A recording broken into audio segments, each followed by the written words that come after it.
sekali menyapa Anda. Oke, kali ini kita talk show ya. Temanya yaitu pendidikan berkelanjutan di masa pandemi. Oke, jadi kita sudah menghadirkan dua materi yang sangat apa ya? Jadi dua materi yang ini sangat spesial ya, karena kita akan mengulik pendidikan mungkin juga dari masa lalu sampai sekarang, bagaimana menghadapi era teknologi atau digitalisasi. Sudah bukan globalisasi lagi ya Kak Ahyar ya, tapi digitalisasi. Oke, jadi di sini akan saya perkenalkan. Di samping saya ada Bu Ria dari Sekadis Kepala Dinas Pendidikan dan Kebudayaan Kota Metro. Oke, dan sebelahnya ada Mas Mustafa Ahyar dari Kampung Bahasa Payung. Jadi emang ini udah kependidikannya udah nggak bisa dipertanyakan lagi, udah nggak tahu lagi, pokoknya sudah mastah sekali ya. Oke, mungkin kita bisa lanjut dari pendidikan berkelanjutan ini apa sih? Mungkin kita bisa tanya sama Bu Ria. Ya, silakan. Terima kasih, selamat pagi, salam sejahtera. Assalamualaikum warahmatullahi wabarakatuh. Waalaikumsalam warahmatullahi wabarakatuh. Teman-teman yang saya sayangi, masyarakat Metro yang saya cintai, ya bahwa Metro adalah kota pendidikan sebagai salah satu visi yang kita miliki, dan menjadi hal yang sangat penting bahwa pendidikan berkelanjutan adalah bagian kita semua. Bagaimana pendidikan itu bisa berkelanjutan dari dasar, terus menengah, kemudian sampai pendidikan tinggi, dan manakala tidak melanjutkan ke pendidikan tinggi, mereka bisa mampu untuk masuk ke pendidikan non formal dalam hal ini kesetaraan. Jadi tidak ada yang terhenti, bahwa pendidikan lifelong education, bahwa pendidikan itu sepanjang hayat. Sepanjang hayat, pendidikan itu sepanjang hayat. Mungkin dan kalau dari Mas Ahyar gimana nih? Terima kasih Mbak Puji.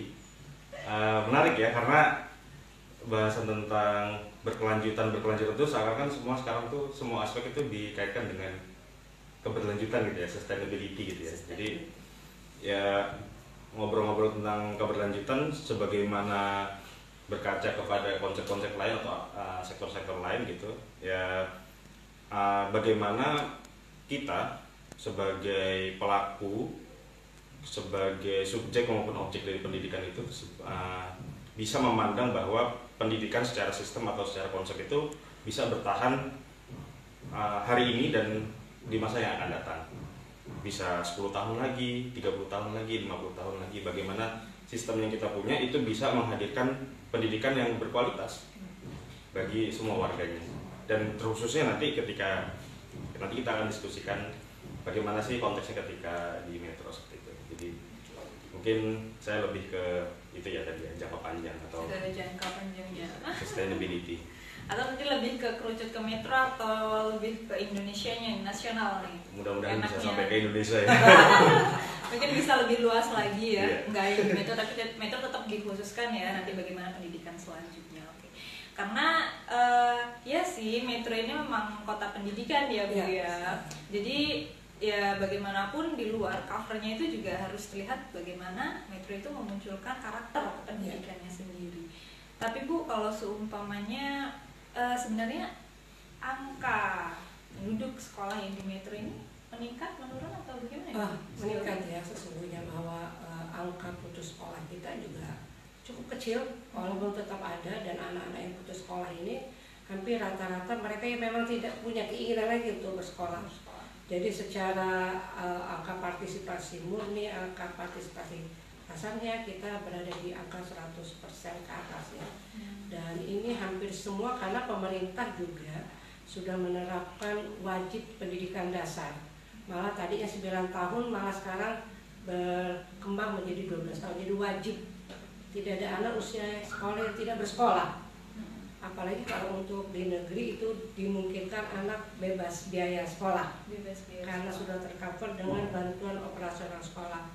Harapan kita mudah-mudahan di Metro juga terus ya, lama anak bersekolah di Metro ini masuk di kisaran 14 tahun lebih gitu. Jadi bahwa anak-anak kita rata-rata insya Allah sudah mengenyam sampai di SMA.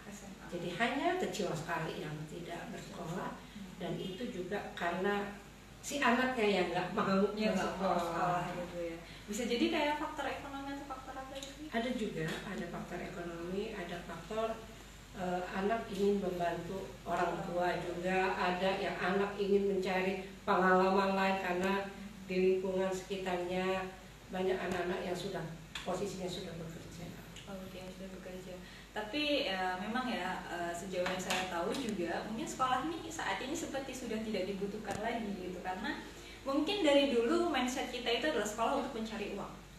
Nah, jadi dan di zaman yang seperti ini itu terkadang seorang YouTuber yang dia mungkin mampu tapi kadang tidak memilih untuk tidak melanjutkan sekolahnya gitu.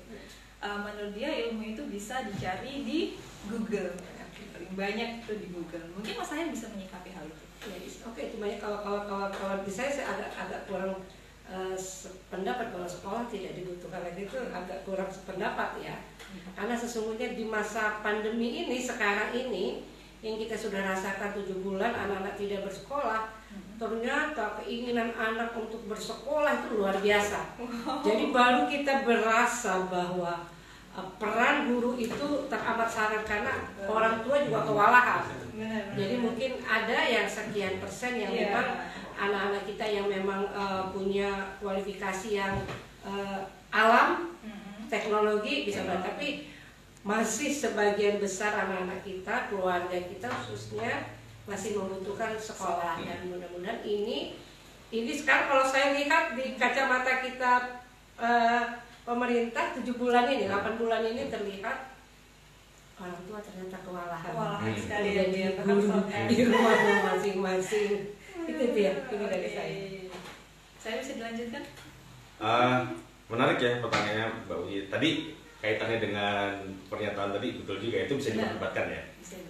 Masalah sekolah itu masih dibutuhkan dengan kondisi sekarang, itu masih bisa diperdebatkan. Orang yang pro dengan pendidikan alternatif pasti ngomongnya bahwa sekolah itu ya nggak penting. Tapi belum tentu juga, ternyata sekarang kondisinya malah menunjukkan orang tua di rumah ternyata tidak bisa menggantikan peran guru atau sekolah seperti itu. Nah, saya menarik membahasnya dari gini. Ini tentang bagaimana menjawab tantangannya. Jadi apakah sekolah atau pendidikan secara umum di Indonesia itu bisa menjawab tantangan? Sebelum pandemi, tantangannya adalah kompetisi global. Bagaimana bangsa kita, kompetisinya itu bukan lagi antar nasional. Ya, antar nasional, bukan lagi sama anak kampung. Ya. Tapi kompetisinya sudah global. Itu sebelum ada pandemi. Yeah. Jadi bagaimana tantangannya kita nih anak daerah metro, bagaimana bisa bersaing dengan masyarakat global? Itu tantangan sebelum pandemi. Ternyata kita masyarakat dunia dihajar dengan pandemi Covid, dan ternyata itu sebuah tantangan baru lagi untuk pendidikan gitu kan. Jadi ya tadi konteksnya adalah bagaimana menjawab tantangan. Nah, ternyata sekolah juga pada akhirnya kan melakukan adaptasi kan dengan tantangan-tantangan tersebut.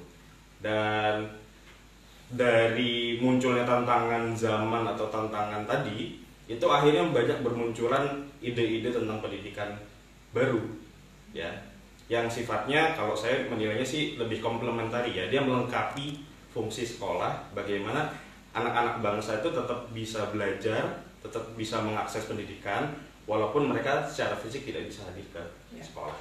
Seperti itu sih. Mudah-mudahan ya. Oh, ini pembahasannya menarik dan sepertinya agak panjang-panjang nanti. Oke, jadi selama pandemi ini Bu, kalau semuanya di Kota Metro, dari Dinas Pendidikan sendiri apa sih upaya dari ya seperti tadi tantangan kan ya, kita seperti untuk mencari gimana sih cara agar kita tuh nggak hanya karena pandemi lalu kita di pendidikan tuh stuck.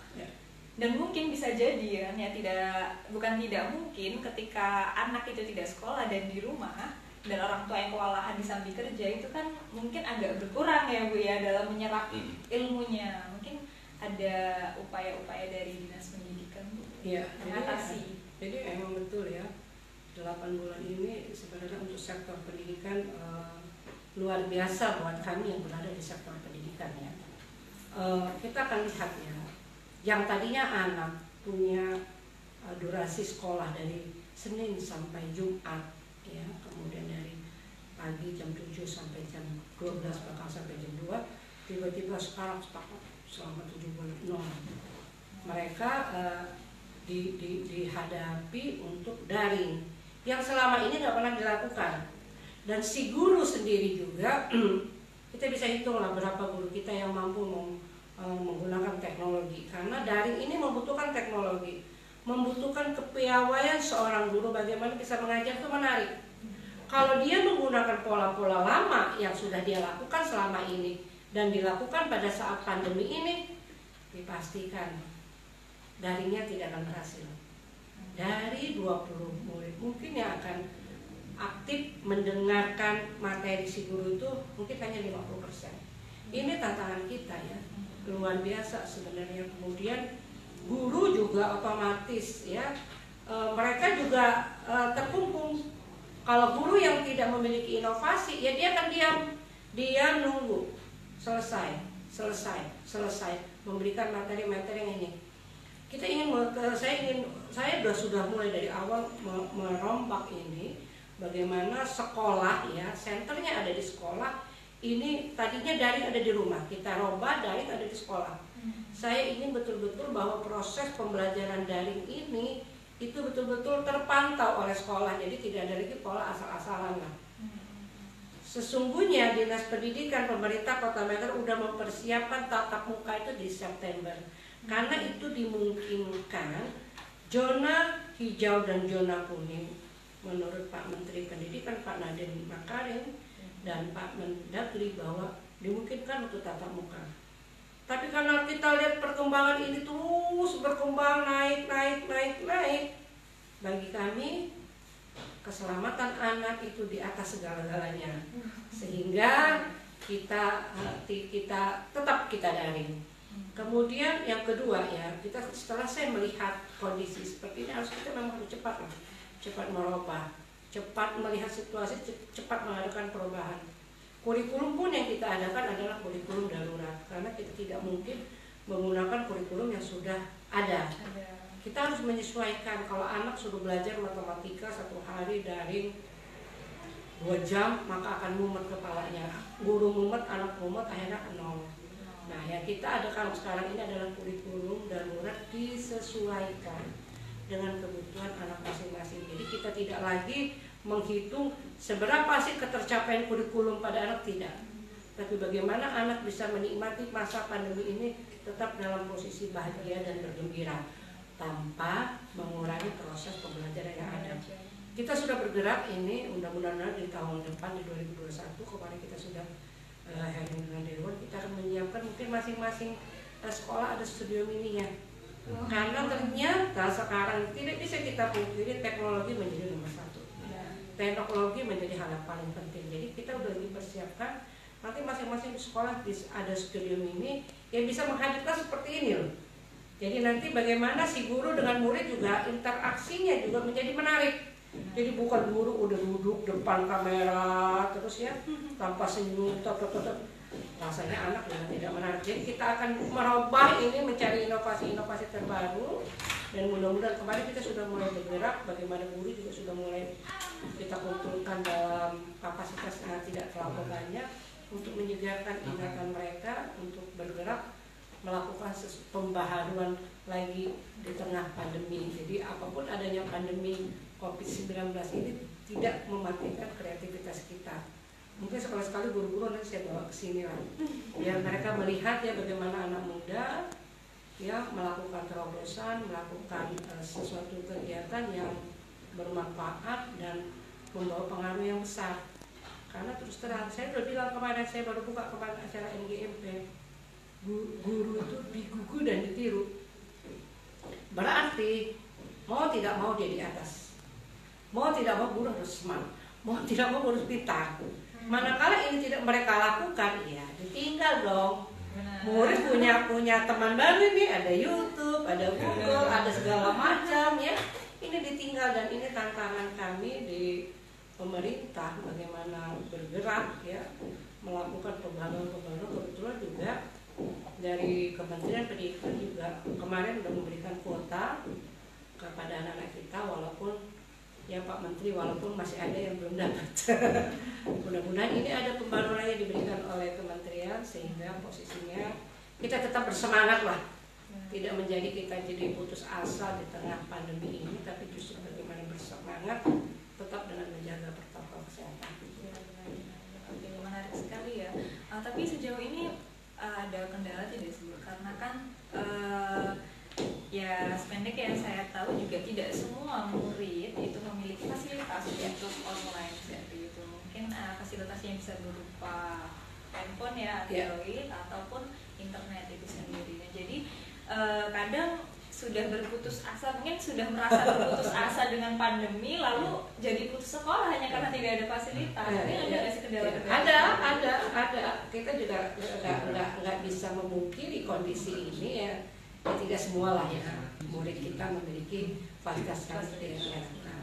Tetapi sudah saya sampaikan kepada guru saya, tolong dihitung berapa yang memiliki, berapa yang tidak, berapa yang mampu daring, berapa yang tidak. Nah, yang tidak ini menjadi khususon guru untuk mengadakan tatap muka dan guru mendatangi ke rumah masing-masing siswa. Jadi antara siswa yang bisa daring yang memiliki fasilitas dengan siswa yang tidak memiliki fasilitas ini, insya Allah memperoleh pembelajaran yang sama. Dan ini sudah kita perintahkan dan mudah-mudahan dijalani oleh mereka. Karena dari siswa itu kira-kira ya adalah 10% yang tidak memiliki akses ini. Dan mudah-mudahan pemerintah ke depan ini sudah dihitung oleh pemerintah berapa sih kebutuhan, berapa sih kondisinya. Tapi kalau di metro insya Allah aman lah ya, karena juga lokasinya juga tidak terlalu jauh, terus sinyalnya juga tidak bagus, apalagi sekarang ada pertambahan kuota, dan ini menjadi bagian kita. Kalau saya bagiannya kepala dinas ini, ayo menggebrak bagaimana guru bersemangat untuk melakukan satu perubahan. Kita kasih hapus dulu ya. Oke, baik. Dari Maret ya Bu ya, pandemi sampai September, Oktober nih Bapak sudah 7 bulan kita sudah melakukan pendidikan secara daring. Ini akan menjadi ya sudah disebut sebagai normal baru. Ya mungkin ke depan juga saya rasa bisa jadi ini menjadi alternatif ya, entah nanti pandemi itu ada atau tidak. Saya penasaran juga nih, pendidikan secara daring ini akan terus berlanjut atau enggak? Mungkin Mas Ahir bisa menjawab atau menganalisisnya sebagai data analis. Jadi, bagus pertanyaan. Jadi di tahun 2015 saya itu ada membaca satu penelitian gitu ya, satu jurnal. Saya lupa banget gitu. Saya pengen nyebut nama penulisnya tapi saya lupa banget. 2015 saya baca jurnal. Waktu itu kajiannya adalah apakah artificial intelligence itu nanti akan membuat sebuah perubahan yang sangat radikal dalam bidang pendidikan. Karena nanti pada waktu itu belum ada apa-apa, pokoknya benar-benar cuma penelitian gitu kan. Dan di situ menarik hasil dari kajiannya. Yang menjadi menarik itu bahwa ternyata generasi milenial dan generasi Z ya, yang mereka ini lahir bersama dengan lahirnya internet. Nah, itu ternyata punya psikologi yang berbeda dengan generasi-generasi pendahulunya. Nah, perbedaannya di mana? Generasi pendahulunya itu satu jelas ya, saat tumbuh kembang merasakan pendidikan, internet belum ada. Nah, generasi ini internet sudah ada, tapi tumbuh bersama internet. Tapi sebenarnya ada yang lebih besar daripada internet, yaitu algoritma. Nah, apa itu algoritma? Mungkin nanti teman-teman bisa cek ya, bisa browsing apa itu algoritma. Tapi sederhananya gini, saya ingin menyederhanakan penjelasan bahwa ternyata yang mempengaruhi psikologi pendidikan atau psikologi belajarnya baik pengajar atau peserta ajar dengan adanya algoritma itu justru malah si mesin learning namanya. Nah, itu jadi apa yang ingin kita tonton, apa yang ingin kita baca itu sudah sebagian besar itu didrive oleh algoritma. Nonton YouTube, kenapa sih kok nongolnya? Nah, kita tuh sesuai dengan apa yang ingin kita tonton gitu. Nah, itu menjadi pertanyaan dalam jurnal itu. Apakah masa depan pendidikan secara global itu akan bergerak seperti itu? Apakah akan tetap dengan pola-pola konvensional, ada guru, ada kurikulum? Ternyata di akhir penelitian itu menyatakan bahwa sebenarnya murid atau peserta ajar, peserta didik itu ternyata punya kecenderungan dia akan memilih interest sesuai dengan apa yang ingin baca saja, ingin dia pelajari saja, dan menganggap bahwa pelajaran-pelajaran yang tadi ya, yang distandarisasi oleh ujian-ujian itu ternyata tidak berkontribusi secara positif terhadap wawasan-wawasan dia. Jadi gitu kan. Jadi menarik nih algoritma ini. Nah, ternyata itu tahun 2015. Ternyata begitu COVID masuk ke Indonesia, itu langsung saya innalillahi gitu ya. Entah innalillahi atau subhanallah gitu ya. Bersyukur atau takut. Karena 2015 itu saya bayangin ini dunia mustahil seperti itu kan. Manusia kok diatur sama robot gitu loh. Diatur sama mesin. Tapi sekarang pelan-pelan kita udah mulai masuk nih, udah mulai pelan-pelan gitu masuk. Oke, sekarang daring gitu ya. Guru presentasi di depan Zoom atau di depan layar gitu kan, murid mengamati dari rumah. Ini kan pelan-pelan sudah mulai digantikan nih, medianya, caranya, metodenya gitu kan. Bagi kita hari ini belum kebayangkan nanti suatu saat apakah kita akan diajarkan oleh robot gitu, apakah guru-guru itu akan digantikan oleh robot. Tapi itu yang harus kita kaji gitu kan, apakah tadi ya konteksnya tentang sustainable education gitu, pendidikan yang berkelanjutan itu apakah nanti arahnya akan ke sana. Lalu kalau misalnya kita memutuskan untuk please deh jangan digantiin sama robot, oke, masih ada peran guru, tapi bagaimana guru itu bisa bertransformasi menyesuaikan dengan tadi digitalisasi. Nah, itu yang penting sebenarnya. Gitu sih. Setuju. Memang kayaknya memang ke depan kita juga nggak bisa juga terpaku dengan pola lama. Otomatis pandemi ini justru mengajarkan kita untuk merubah mindset lah. Apakah itu guru ataukah itu siapapun dia yang ada di akan berubah mindsetnya. Karena kita tidak bisa kita pungkiri ini besok. Sekarang ini kita tidak pernah dulu waktu zaman di awal tahun 2020 itu kita tidak pernah berpikir ya. Akan daring. Makanya saya juga di 2021 sudah menyiapkan studi mini. Apakah itu pandemi insya Allah berakhir dengan datangnya vaksin di 2019, ternyata terjadi 2020. Ya, tidak ada yang tidak mungkin, tetapi sebagai ini kita sudah kan pembelajaran ini sesungguhnya melatih kita ya, membuat bagaimana terobosan-terobosan ke depan, melihat peluang-peluang. Anak juga sekarang ini terus terang aja daring ini anak tidak menarik lah. Kalau kita bolehkan ada penelitian mungkin anak-anak yang aktif daring itu, maaf ya Bapak Ibu guru ya, hanya 50%. Mohon maaf. Yang mengikuti aktif. Yang lain ya setengah-setengah, kadang-kadang nonton, kadang-kadang hilang. Ya karena tidak ada hukuman, tidak ada yang mengawasi. Kalau di sekolah kan itu terawasi. Kebetulan si orang tua lagi tua itu bisa aja kan. Dan ya mungkin akan ada pola lain proses pembelajaran ini seperti apa sehingga satu kelas itu bisa aktif semua. Kalau kita punya murid 20 orangnya bisa terpantau dengan aktif ya, dengan maksimal sehingga tidak ada yang hilang. Ini kan bisa jadi ada yang ikut, ada yang tidak, ada yang ngumpul, ada yang tidak. Jadi ya karena kondisi ini dengan alasan berbeda, ini menjadi tantangan kami di dunia pendidikan, bagaimana menciptakan inovasi-inovasi terbaik sehingga yang menjadi 2015 kemarin penelitian juga menjadi masukan ya untuk kita bergerak cepat, jangan diam.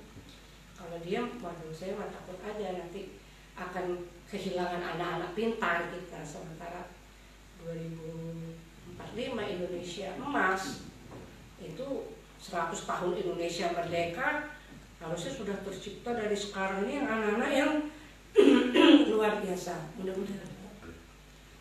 Amin.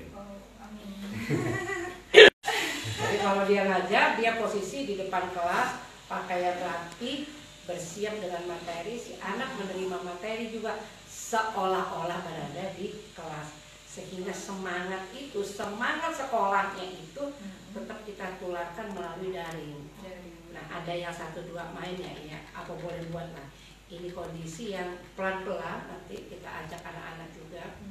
Makanya kalau insya Allah kalau pandemi ini berakhir, doa kita semua saya ini minggu sekali lah tatap muka, merefresh anak, membuat mereka bahagia.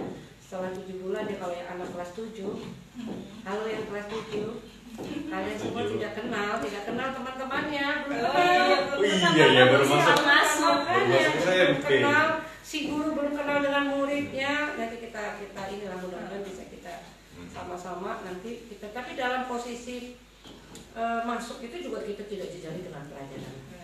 Jadi kita ajak mereka berbahagia, refresh lah, bahwa sekolah itu juga sesuatu yang luar biasa. Kasih hapus dulu untuk dia. Oke nih, saya mau melanjutkan pertanyaan saya untuk Mas Ahya yang bisa menjawabnya. Jadi sebenarnya salah atau tidak sih ketika 50% dari siswa yang tidak mengikuti sekolah daring mereka itu mencari guru baru?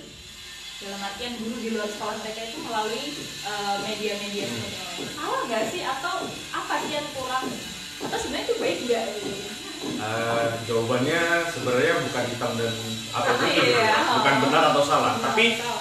begini, tadi ya berkaca tentang tantangan tadi ya, apakah murid-murid di Indonesia itu siap dengan perubahan besar-besaran ini? Ini kan radikal sekali kan, sampai ke akar-akar sistem pendidikan kita yang sudah kita bangun puluhan Dari tahun. tahun Iya. ya. Ternyata dengan kondisi ini, gitu kan, ke akar-akarnya tercabut. Gitu. Jadi gini, ya tadi tidak hitam putih. Maksud saya begini, konteksnya adalah apakah dengan pola belajar seperti ini, murid itu optimis bisa survive? Survive itu apa ya bahasanya? Bertahan dengan kondisi seperti ini, mereka tetap bisa menaikkan kualitas dalam kapasitas wawasan, ilmu pengetahuan gitu kan. Tapi di sisi lain juga ada perubahan-perubahan metode gitu kan. Bisa menyesuaikan dengan metode-metode yang ada. Jadi gitu. Nah, kalau kaitannya tadi tentang apakah kita sebagai bangsa Indonesia khususnya ya, itu optimis bahwa murid-murid kita itu akan survive, saya jawabannya adalah optimis. Saya yakin, percaya. Karena apa? Kita baru diuji selama 7 bulan. Baru 7 bulan. Walaupun kita tidak berharap lagi kan. Iya. Akan lebih panjang. Baru 7 bulan. Tapi 7 bulan ini orang anggapnya ini sudah terlalu lama, ini sudah terlalu pendek. Saya nggak memandangnya pendek atau panjang, tapi saya memandangnya bahwa ini pelajaran yang berharga. Kita siap-siap berubah, gitu kan. Yang paling penting dibahas itu adalah kalau pendidikan di kita nasional ya, di bangsa ini atau nanti khususnya nanti di metro, kalau pendidikan itu kehilangan gagasannya, maka selesai generasi ini. Nah, yang perlu dibangun itu adalah, yang perlu dicari dinamikanya itu adalah bagaimana gagasan-gagasan baru itu muncul bersamaan dengan perubahan tadi, paradigma belajar tadi. Ya bisa nanti kalau di payung kan sering dikaji itu buku tentang Pentahelix gitu. Jadi kaitannya dengan antara akademisi, pebisnis atau pengusaha, C itu dari community atau masyarakat, G-nya dari government, dari dinas, kemudian yang ada M yang terakhir media. Nah, bagaimana kelima pentahelix ini bisa berkolaborasi? Tadi, kalau tadi kajiannya tentang pendidikan berkelanjutan, maka mereka ini bisa berkolaborasi merumuskan apa sih ide-ide baru gitu kan, apa sih gagasan-gagasan. Saya kembali ke pernyataan saya tadi, kalau sistem atau konsep pendidikan kita itu sudah kehilangan gagasan, ya sudah selesai generasi kita ini. Itulah yang nanti akan kita sebut sebagai skip generation gitu. Yang tadi yang 50% tadi yang nggak ikut kelas tadi, ya mudah-mudahan tidak terjadi ya. Mereka akan jadi skip generation gitu. Generasi yang ke skip gitu, skip apa ya? Dilompat gitu, terlewati gitu. Kan kita tidak pengen seperti itu kan. Maka sebenarnya itu menjadi tanggung jawab kita, itu menjadi beban kita. Bagaimana kita memikirkan generasi adik-adik kita ini gitu. Kita menyiapkan apa sih metode belajar yang menarik atau menyenangkan buat mereka gitu kan. Tidak selesai hanya diskusi-diskusi pendek gitu kan, tapi bisa muncul sebagai sebuah gagasan.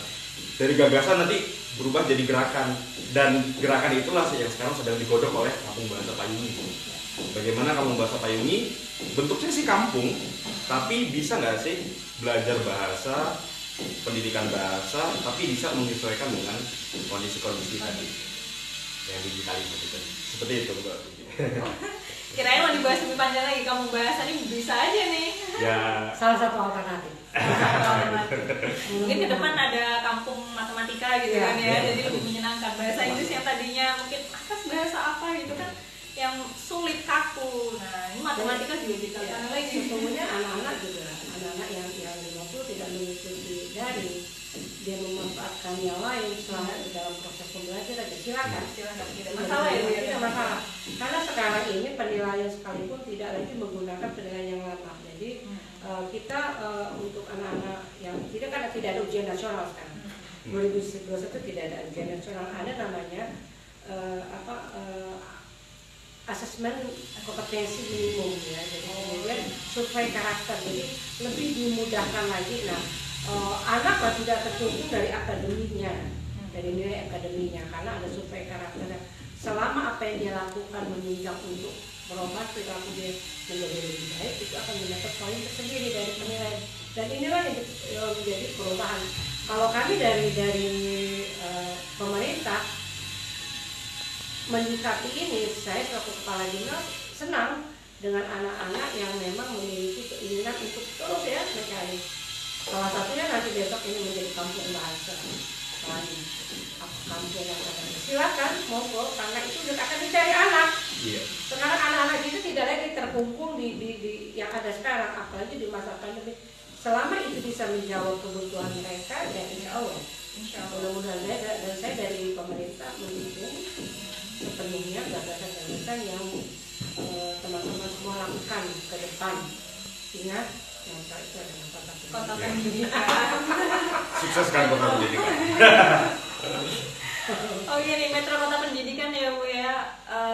Mungkin waktunya sudah hampir habis ini. Untuk masa depan pendidikan, apa sih Bu harapannya?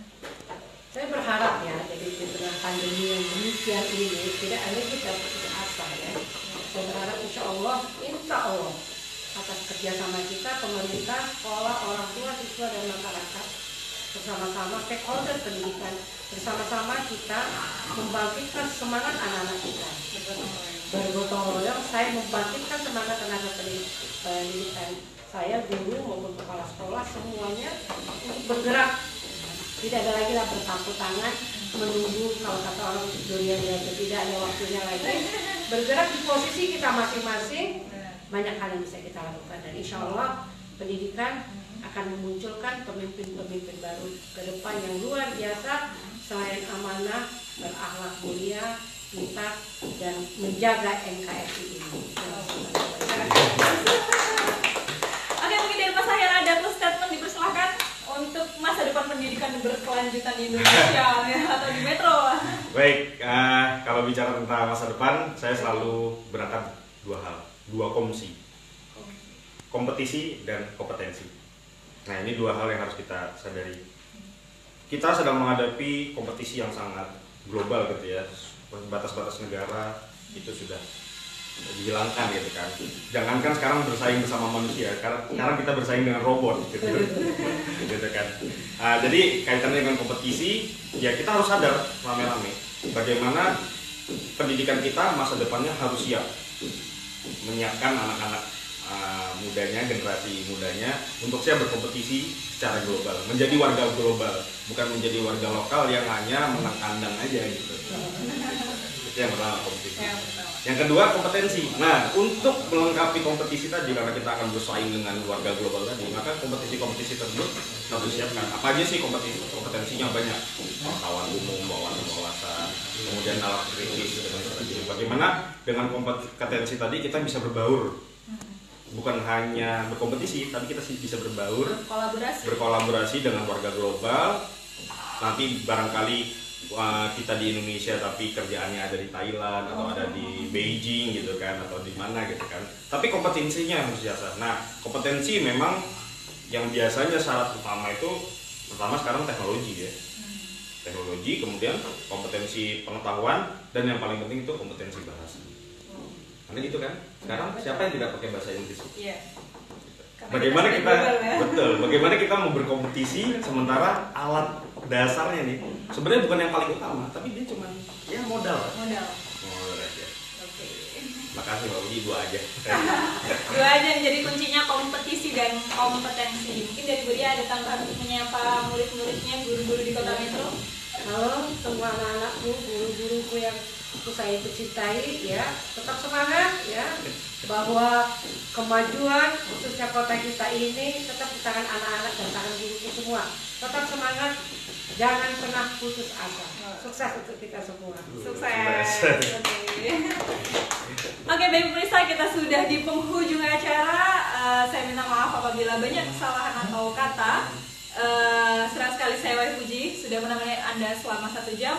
Oke, kita akan bertemu lagi di Talk Show Madani. Selamat siang. Assalamualaikum.